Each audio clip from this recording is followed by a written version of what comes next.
everyone. Welcome back. Give Yeah. a while for everybody to roll in here and join us. How you doing, Bob? I'm doing good. I'm doing really good. I got a nice little 4 mile. I'd like to say it's a run, but it's more of a walk than a run. So I got that in this morning, and before it got too hot. And I think there's a lot of people out there trying to do that. Everybody seems to be out early in the morning or late in the evening. But yeah, feeling great, man. Feeling great. Looking forward to our discussion today. Yeah, if you go out in the afternoon, you're either going to encounter 102-degree temps or get rained on, one or the other, right? Yeah, yeah. And I do see people out in that heat. I don't know how they do it. That's brutal. But yeah, I like getting out in the morning, and it's good to get that under your belt, and always seems to make for a better day. So you think we've got enough time now? We ready to roll? Yeah, I think that most of the people have probably rolled in. Hi again, everyone. Welcome. Thanks for joining us again today on Wise Counsel Live. Today we're going to be talking about a service that's new that we're offering. And then we wanted to spend some time talking about why does it matter and how can it be useful? What are the benefits that can come from it? So, but just to announce this, Bob, why don't you just go ahead and tell everybody what we're going to be talking about? Well, yeah, we, the last 4 months have been interesting to say the least, but there's also, I think, always opportunity. And we have realized in conversations with our clients and just observing the lives of people that folks number one, they're at home a lot more. They have a lot more time to think about their finances, and also they're more acutely aware now than maybe they were before, when things were kind of sailing along without problem, that they're not sure if what they're doing is really the right thing. And so, what do you do with that if you're uncertain about it? Well, number one, you might make a bad decision in reacting to current events. That's probably not a good thing. But number two, it'd be great to be able to get a second opinion, but yet people aren't real comfortable with the idea of going out and traipsing around and going to strangers' offices and things like that. So we thought, hey, what if we tried to make it easy, and we created a landing page where we just specifically put together a second opinion opportunity. And so that's what we've done. We can share this, easily share this link with you guys. It's not publicly something that we have a link to on our website. It is on our website, but it's a private link. And, if you happen to know somebody or have had conversations with somebody that they're just not getting the level of service that they want or they need, or maybe they've never worked with anybody and they're like, man, I really have a lot of questions. That's what this second opinion service is all about. No strings attached. And today, Zach, I know the reason we wanted to talk about this second opinion service is because the thing you're going to be going through today is one of the most common things that people have questions about, and that's their existing holdings. And we thought we would say, hey, look, what do we look for when we look at their existing holdings? What are the things that are top of mind when we first kind of go through and do a forensic review of their brokerage account or their annuity accounts or their inherited IRAs or their insurance policies, whatever they are? And I think you've come up with a really good list of observations that we're going to talk about today. But all of that is in the context for us of this second opinion service. So if anybody is interested in this kind of thing, they want to get a professional, objective second opinion on what they're doing, no strings attached. And it doesn't just have to be about investment accounts. It can be about, anything planning related that we work on. We're happy to talk to them. All they have to do is contact us. They can check out the link that Zach shared, and they can go in and interact with us however they're comfortable.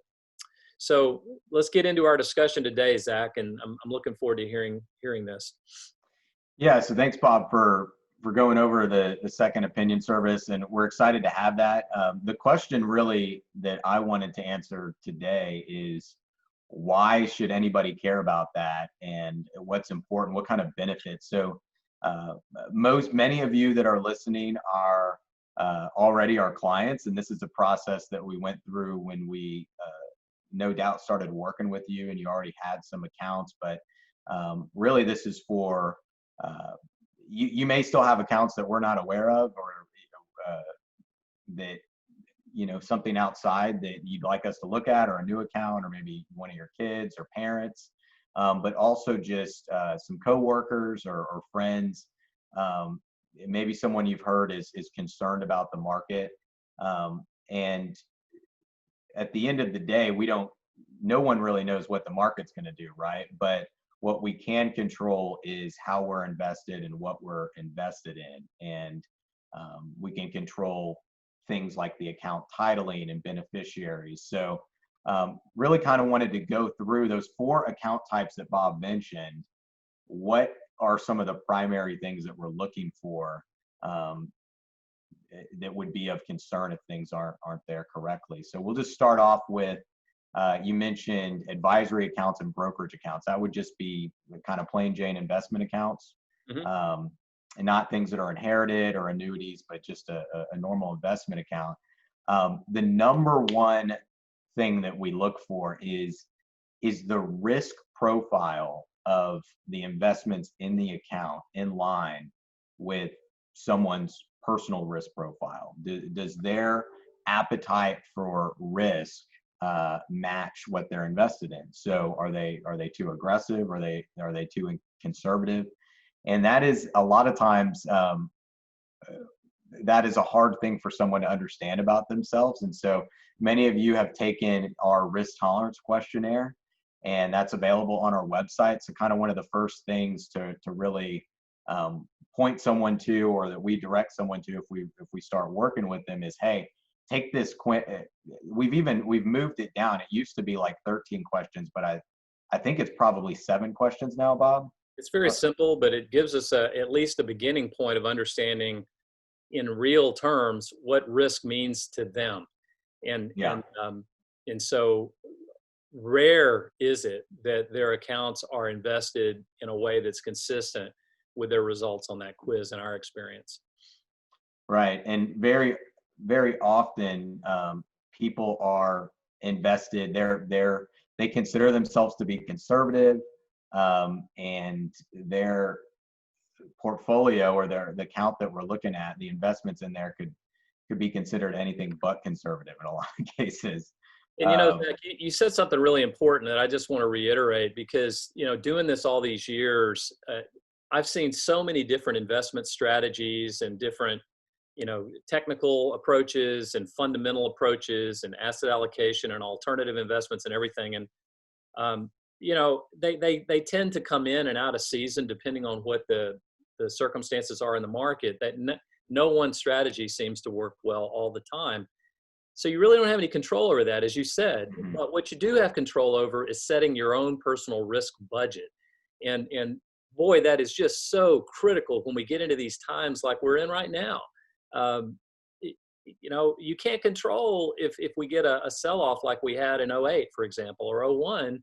But if your risk budget is much less than that, in other words, what can I tolerate? And you've got your assets set up to where you're not going to follow that market fall like that. That you have some control over. And so this is one of the biggest things that we look at that we see often needs some attention. Yeah. So just having that overall risk profile in line with the personal level of that person is probably the number one thing. Next thing we're really going to look for is just looking at the holdings in there. Is there some type of concentrated stock position? That's not uncommon, and especially in sometimes there's accounts that have been passed down generations, or so maybe somebody you inherited some stock at a company that you used to work for. That's not uncommon here in Texas. It's not uncommon for people to have a basket of energy stocks, right? And so they may feel like they own a lot of different things. Maybe they have 20 different energy companies, but so it feels like they have it spread around, but right, they are in a single sector of the market. And so having the concentration, whether it's in an individual company or it's in a sector, maybe really that concentration is taking an unnecessary risk in a lot of times, and it's often, you know, either an earnings report or some kind of other management mistake or something that can make that blow up. And so that's Yeah, one of the things. when we see a situation where there's more than 10% of their financial net worth in a single stock, we really pay attention to that. And it could be that, you know, that's where they work, or that's, you know, grandma and grandpa owned that stock forever and I'm Mhm. never going to sell it. They told me never to sell, you know, whatever the story is. But it's still really important to pay close attention to those kinds of things. That kind of leads over to the diversification question. Um, you know, talk about some of the most common problems we see with diversification outside of like a concentrated stocks act. Well, a lot of times people will have stocks or holdings in their account to where they're overly correlated, Mhm. um, What do you mean by that? Overly meaning correlated? that when each of the pieces in their account will generally move in the same direction Right. in a given market environment. And so it's always good to have um, some assets in your strategies that are not correlated, whether it's in a different account. Maybe doesn't always have to be in there, but that would be something to address. Is when one thing in the account's going up, uh, or if one thing's going down, we might want something else going up Mhm. so that there's a lack of correlation. You're not moving in the same direction, so that's going to reduce your overall risk in the account. But some of the other things, just to rattle off some that we come across, is there in some account types there's incentives for a broker or an advisor to be buying and selling often. That's a term uh, often called churning. Some of you might be familiar. Is there an incentive for them to be buying and selling more often than would be necessary for the benefit of you or the account owner? The beneficiary designations on an account are huge. So uh, you know, oftentimes there is this happens in retirement accounts. We've all heard those news stories where you know, it seems like it's always celebrities, but their spouse dies and then the ex is getting all of the money, and so then they're taking, you know, each other to court and trying to say, you know, he or she wanted me to have it. um, I mean, is drama filled, and it seems like that's for those, you know, people. Maybe that's something that we actually see pretty often. Yeah, or people will name their estate, the beneficiary on an IRA, and they don't realize Mhm. the tax disaster they're setting up there, or you know, those kinds of things. Just yeah, it's amazing how often we uncover just simple mistakes like that that can, if they're not corrected in time, they can end up being a real nightmare for people. Yeah. What you mentioned, the titling, that is more and more people, it seems like, are having living trust these days, and very common they don't have their accounts titled in the trust, and the trust only covers anything that's in it or passes through it. So you know, there's just all of these details that people would never think. Wait, I thought, you know, they were thinking about review my account to see what the investments look like. Mhm. Well, that is part of what you look at, but there's so much more as a planner that we look at, and does it all fit according to what you are saying you want to see happen with your assets? It's really important to look at these things, and those are the kinds of things that we look at on the typical brokerage advisory IRA or non-qualified non-IRA type accounts. Yeah. This other category, you know, we're going to get out of time here if we don't move on. I know you wanted to talk some about inherited IRAs. IRAs have been around in large fashion really since the 70s, and now, of course, they've gotten to be huge. People roll 401k monies into IRAs and things like that, and then somebody passes away, and now these generations are starting to inherit these IRAs. Talk about some of the stuff we look for there. Yeah, as most of us, because these have been going on for 50 years, most of us at some point in our life are going to inherit an IRA. We're going to have it. We're going to inherit an account from it, whether it's our spouse who predeceases us, parents, um, and most of those accounts in most situations are going to require an amount that has to be taken each year. That's an RMD for short, or required minimum distribution, and there's different rules related to type of account that it is, the time period when did you inherit it? So this is something actually, end of last year, there was a law that passed that completely changed the calculation method.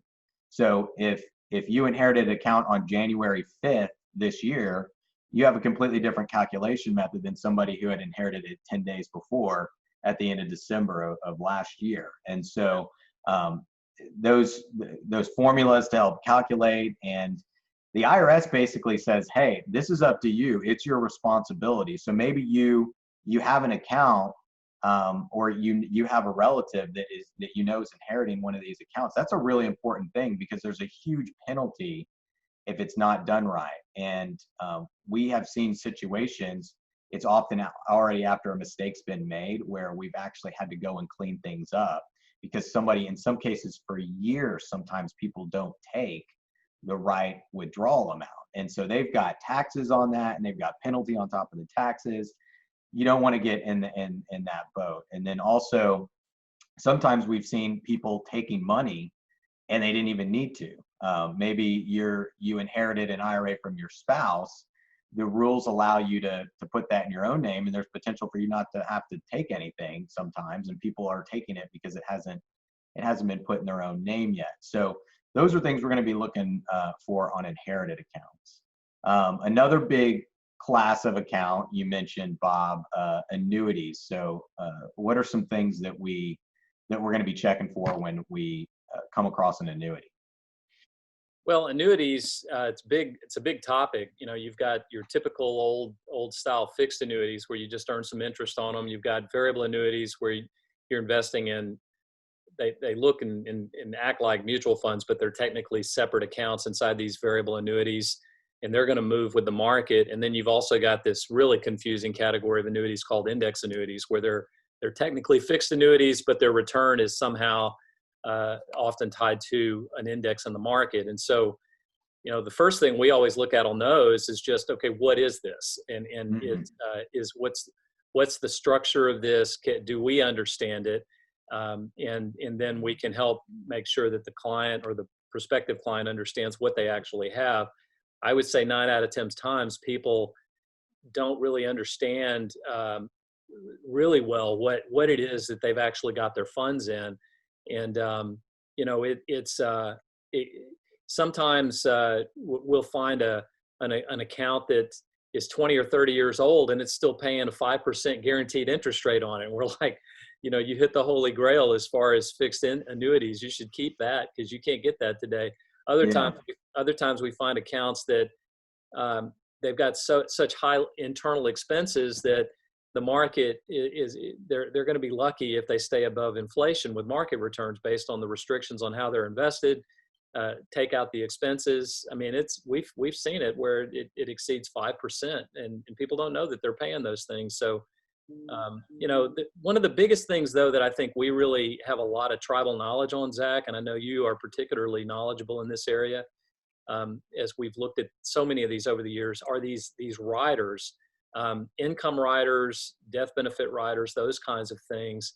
And when you look at those riders, I mean, sometimes they're fantastic. You know, there's a lot of benefit there. Other times they're not worth, in our opinion, what the client's paying. What are the kinds of things that you see that you look for on those riders? Yeah, a lot of times these riders are going to be some form of income benefit or guarantee is associated with them, and it's been building up for a time period. Sometimes these products, the benefit is at a point to where it's definitely want to keep that account as it is. But other times maybe their situation has changed drastically, or it's just not something that offers any benefit to them anymore. There's a cost to those guarantees, and people are paying something for them, whether they realize that or not. The question is the benefit that person as an individual in their situation, is the benefit relevant to them? In some cases it can be, and in other cases it's not relevant at all at that point. And so not necessarily something that they should keep in place. But also annuities, we mentioned beneficiary designations for retirement accounts earlier. Well, annuities, whether they're retirement accounts or not, have beneficiaries. So that's going to be something we always check on there. um, is there an alternative um, account type that would be better suited for them than that is a question that we're always thinking about whenever we look at these. But those would be some of the main things that we really look for in annuities. The You know, last one we really hold on. Let me throw one out that I just thought of, and we've seen this a number of times. Clients, parents, and clients are living older and older, and a lot of these old annuity contracts, they have kind of what we call an age out provision, where yeah. when we start reading the fine print, we realize that at 85 or at 90. They're going to automatically send you your money in a lump sum unless you tell them to do something different. Talk about that and the problem that can lead to, and what, if any, can be, what if anything can be done about it when we come across those.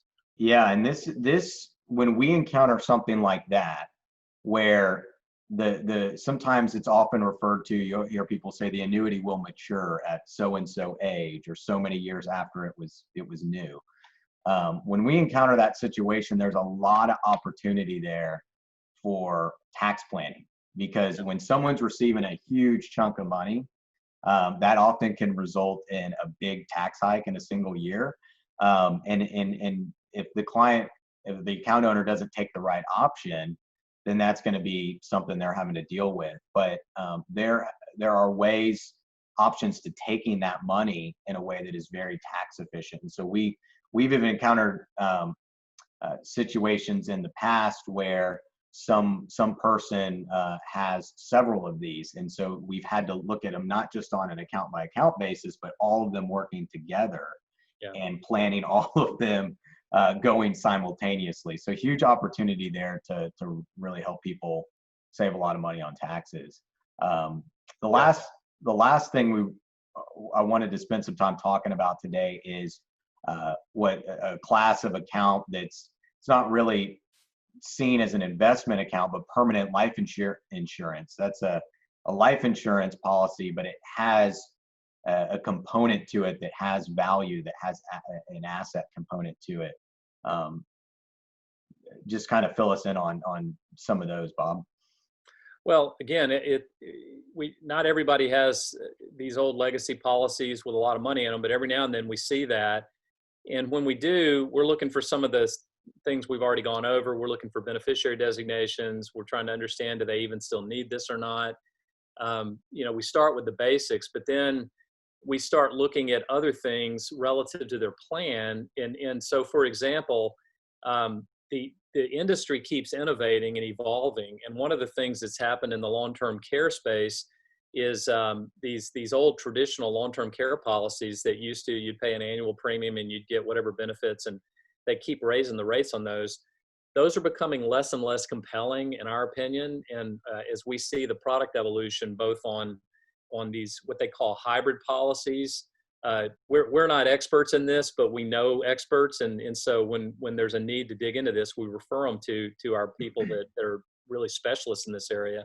But at a high level, we understand that if they've got an old life insurance policy with a bunch of cash value in it, and they don't really need that death benefit anymore, or they don't, it's not as big of an issue as it used to be, but they don't have any long-term care coverage, and that's a real weak spot in their plan because we've gone in and stress test their plan, there might be opportunities for them to use that money in a lot more efficient way by transferring it into one of these on a tax-free basis over into one of these hybrid products.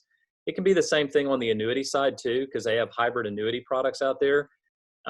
It always just comes down to the context, but usually what we see on these old policies, Zach, is that they're just kind of out there. They're kind of forgotten. People don't even think to put the cash values on their financial statement, but it's an asset if it's got cash value in it, and it needs to be looked at. The beneficiaries need to be checked. All of that needs to be considered in the context of the plan. And then some of the most basic things too is if they do need the life insurance, and this is really a common problem, people don't understand sometimes that they're maybe 5 to 10 years away from those policies just lapsing because they run out of money, because they're not putting enough money into them. and nobody has bothered to come back to them and say, hey, maybe we should get an in-force illustration and see what's really going on. Are you putting enough in to cover the costs on this thing, or is it already starting to eat itself alive from the expenses being more than what the policy is generating or what you're paying in premiums? Again, all of that is just attention to detail. Do they need this? If they do, what's the best use of this asset? And are there going to be any bad surprises down the line? Yeah, and when it comes to all of these accounts types we've mentioned, there's always going to be a benefit to understanding how these accounts fit in that person's full situation, in the context of their full financial world. But particularly when it comes to these permanent life insurance policies, it's not uncommon for sometimes people to have 4 or 5 of these policies. They'll have well over $100,000 in cash value in them, and they may not even need the insurance. So the question is, hey, maybe they're really lacking in this area over here. Let's just move this to use it for their true benefit, rather than just sitting not really offering anything relevant to them, or that's the top priority. So really valuable thing there. The other thing that I would mention with those policies is, again, there's that death benefit, at least for the death benefit, which most of these are going to have. Who's going to receive that? Mm-hmm. Sometimes the person listed is a person that's no longer alive, or again, a former relationship. Sometimes there's been situations where people will name to give the money to some person to take care of another person. Is that, maybe there was some trust there in the past that's not there anymore. Maybe that person has not shown themselves to be responsible in that way. So these are all things that it's good. It's very, there's not a lot of bad things that can come from just checking on these things and taking a close look at them. But there's potential for a lot of benefits. So we really hope that this service can be something that we can offer, that you guys can offer to your friends and family. We've always been willing to work in this capacity for anybody that you refer to us, but now we've just kind of formalized doing this. And we of course, as you saw on the website that we had up, we're going to try to be very quick to get back our opinion within 48 hours to that individual. So not leave them hanging. So this is something that we're excited to have. And if you guys want the link to that, it's not yet at this point directly navigable from our website, but we can get you that link if you want it. Just shoot us an email or give us a call. Any last things, Bob, before we? I think the link is, we were talking about this before we went live today. The link is our website address, and then / second, is it second.opinion or second-opinion?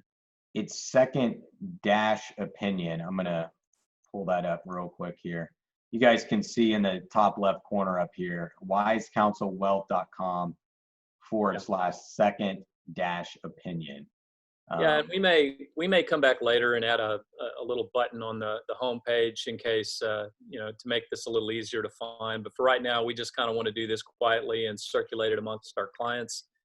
We may try running some social media postings about it or something like that. But we're happy to talk to folks and give them the benefit of this type of thinking on their investment accounts, but also anything else that they have questions about related to their finances.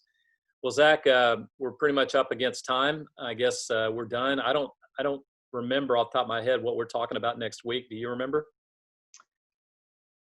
I was just trying to look that up. Well, we'll be here next week at noon, guys, and we'll be talking about a different planning topic. I'm not sure what that is, but we'll be here and we'll be ready when we get here. Hope you guys are safe and enjoying your life. We're here if you need us. Just give us a shout.